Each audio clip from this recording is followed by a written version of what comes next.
When you think of the Asian subcontinent, India is the country that immediately springs to mind. Formed in 1947 after partition from India, Pakistan is the poor sibling when it comes to countries to visit. It is a country that Isambard Wilkinson was captivated by. His grandmother had a lot of Anglo-Indian heritage and she was regularly visited by a larger-than-life friend called Begum, who offered a beguiling glimpse of the country on her visits every year. The desire to visit the country grew in intensity, and when the opportunity of being a foreign correspondent there presented itself, Wilkinson jumped at the chance.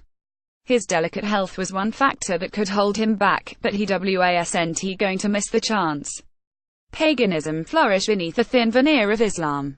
Pakistan is a country that is in a certain amount of turmoil. On one hand, you have a people that have a history that goes back hundreds and hundreds of years, and even though it has been draped with Islam, has still managed to maintain their mystical culture.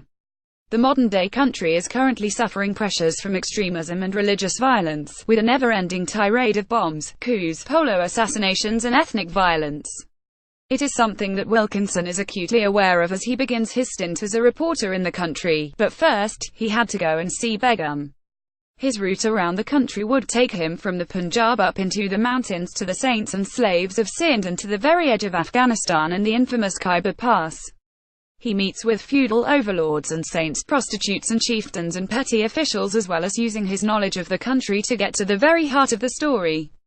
His brother joins him on this journey, and it is spent in an alcoholic blur, dancing or bumping along in the back of a truck. There are moments of relaxation in a hashish haze and some very close misses, as the cold fingers of terrorism are never far from where he stays.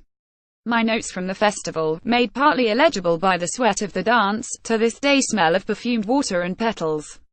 Against all medical advice, Wilkinson followed his heart and made the decision to head to Pakistan a decade ago, and I think he made the right call.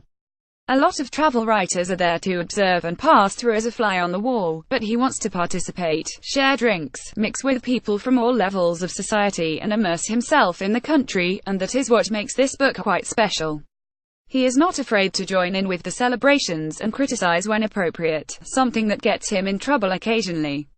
What he finds is quite enlightening too. It is still a young country that is still finding its own voice and identity, whilst being pressurized from outside influences from the Western and Islamic worlds, but there are still those villages that maintain the way of life as they have done for ages. The mono images in the center of the book fit nicely, as they make you look at the subject matter rather than be dazzled by the colorful people. It is a fitting portrait that gets to the very essence of a complex country. Paul Cheney for Travels in a Dervish Cloak by Isambard Wilkinson, Eland Publishing Limited, 9,781,780,600,789 HBK, September 2017.